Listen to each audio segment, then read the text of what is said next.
ہندوستان میں گزشتہ چند برسوں کے دوران مالیاتی جرائم، منی لانڈرنگ اور کارپوریٹ بدعنوانی کے نام پر ہونے والی کارروائیوں نے ایک نئی بحث کو جنم دیا ہے۔ خاص طور پر انفورسمنٹ ڈائریکٹوریٹ کی بڑھتی ہوئی سرگرمیوں اور طویل حراستوں نے یہ سوال کھڑا کر دیا ہے کہ آیا تحقیقاتی ایجنسیاں صرف قانون کے مطابق کام کر رہی ہیں یا پھر بعض معاملات پر برسر اقتدار اور کارپوریٹ مفادات ایک دوسرے کے ساتھ جڑے ہوئے دکھائی دیتے ہیں۔ احمد بوہاری کا معاملہ انہی متنازع مقدمات میں سے ایک ہے، جس نے نہ صرف عدالتی نظام بلکہ اقتصادی اور سیاسی حلقوں میں بھی گہری بحث چھیڑ دی۔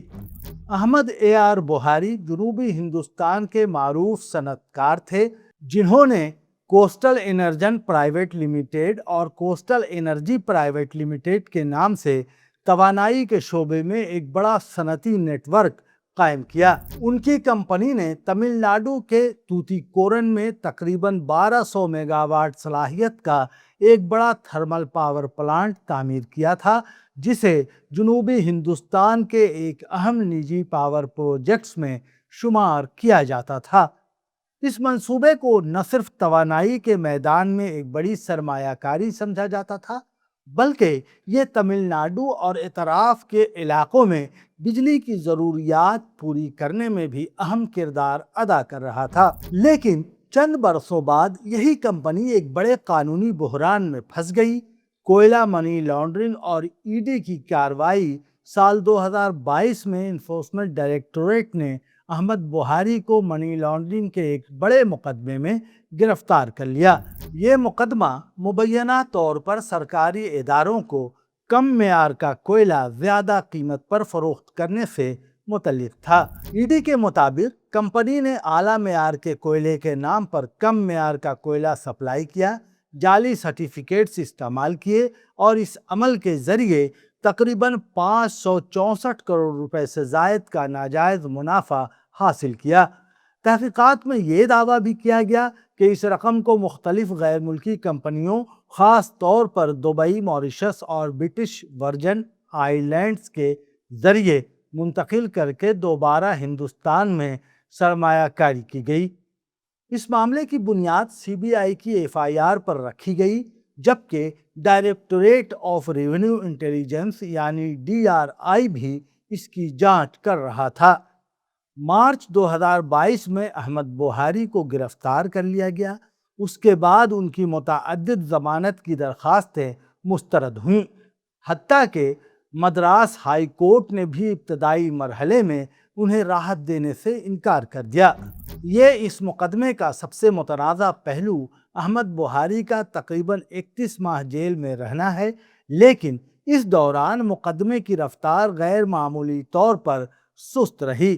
ان کے وکلاء نے عدالت میں موقف اختیار کیا کہ انہیں بغیر کسی واضح عدالتی نتیجے کے طویل عرصے تک قید رکھا گیا۔ دفاعی ٹیم کا کہنا تھا کہ منی لانڈرنگ کا مقدمہ تو قائم کیا گیا، مگر بنیادی جرم کو مؤثر طور پر ثابت نہیں کیا جا سکا۔ یہاں ایک بڑا سوال یہ بھی پیدا ہوا کہ اگر کسی شخص کو برسوں جیل میں رکھا جائے اور بعد میں مقدمات ہی کمزور ثابت ہوں تو اس دوران اس شخص کی زندگی، کاروبار اور ساکھ کو پہنچنے والے نقصان کی ذمہ داری کون لے گا؟ اکتوبر 2024 میں آخرکار انہیں ضمانت ملی، مگر اس وقت تک ان کا کاروباری ڈھانچہ شدید بحران کا شکار ہو چکا تھا۔ اس مقدمے نے اس وقت نیا رخ اختیار کیا جب بعد میں مختلف عدالتی فورمز نے ای ڈی اور دیگر ایجنسیوں کی کارروائیوں پر سوالات اٹھانے شروع کیے۔ مدراس ہائی کورٹ نے 2025 میں اس کیس کے بعض حصوں کو کالعدم قرار دیا، جبکہ 2026 میں خصوصی عدالت نے بھی کئی متعلقہ مقدمات ختم کر دیے۔ عدالتوں میں یہ موقف سامنے آیا کہ مقدمات کے بعد قانونی پہلو کمزور تھے، شواہد متنازع تھے اور تحقیقات میں کئی تکنیکی خامیاں موجود تھیں۔ یہ صورتحال اس لیے بھی غیر معمولی تھی کیونکہ ایک شخص تقریباً 3 سال جیل میں رہنے کے بعد قانونی طور پر بڑی حد تک راحت حاصل کر رہا تھا۔ جب احمد بخاری جیل میں تھے اسی دوران کوسٹل انرجن مالی بحران اور قرضوں کے بوجھ تلے دب گئی۔ کمپنی کو انسالوینسی اینڈ بینک ریپسی کوڈ یعنی IBC کے تحت دیوالیہ پن کے عمل میں داخل کیا گیا۔ بعد میں ایک کنسورشیم نے اس کمپنی کے اثاثے حاصل کیے۔ مختلف رپورٹس میں یہ بات سامنے آئی کہ اس کو اڈانی پاور نے لے لیا۔ اگرچہ اس حوالے سے مختلف قانونی اور تجارتی پیچیدگیاں موجود ہیں، لیکن ناقدین نے سوال اٹھایا کہ آیا ایک بڑے صنعتی اثاثے کو ایسے وقت میں منتقل کیا گیا جب اصل مالک جیل میں تھا اور اپنے دفاع کے قابل نہیں تھا۔ احمد بخاری نے بعد میں اس عمل کو عدالت میں چیلنج کیا اور موقف اختیار کیا کہ کمپنی کی نیلامی غیر منصفانہ تھی۔ ریزولوشن پروسیس شفاف نہیں تھا اور قانونی تنازعات مکمل ہوئے بغیر کمپنی پر قبضہ کیا گیا۔ یہ معاملہ اب بھی مختلف عدالتی فورمز میں زیر بحث ہے۔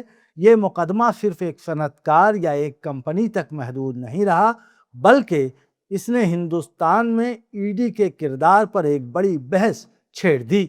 گزشتہ چند برسوں میں اپوزیشن جماعتیں، انسانی حقوق کے کارکنان اور بعض قانونی ماہرین مسلسل یہ سوال اٹھاتے رہے ہیں کہ کیا ED کو حد سے زیادہ اختیارات دے دیے گئے ہیں یا پھر وہ کسی کے اشاروں پر کام کر رہا ہے؟ کیا طویل حراست کو پریشر ٹول کے طور پر استعمال کیا جا رہا ہے؟ اور کیا مالیاتی مقدمات میں عدالتی عمل سے پہلے ہی ملزم کو عملی سزا دی جا رہی ہے؟ احمد بخاری کیس کو انہی خدشات کی ایک مثال کے طور پر دیکھا جا رہا ہے۔ یہ پورا معاملہ ہندوستانی تحقیقاتی اور عدالتی نظام کے کئی پہلوؤں کو بے نقاب کرتا ہے۔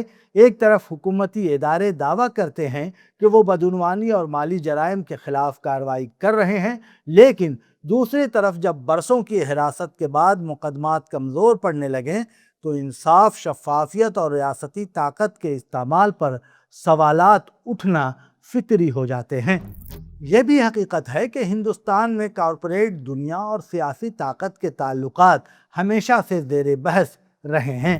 اسی لیے جب کوئی بڑا صنعتی اثاثہ قانونی بحران کے دوران دوسرے طاقتور گروپوں کے ہاتھوں منتقل ہوتا ہے تو شکوک و شبہات مزید گہرے ہو جاتے ہیں۔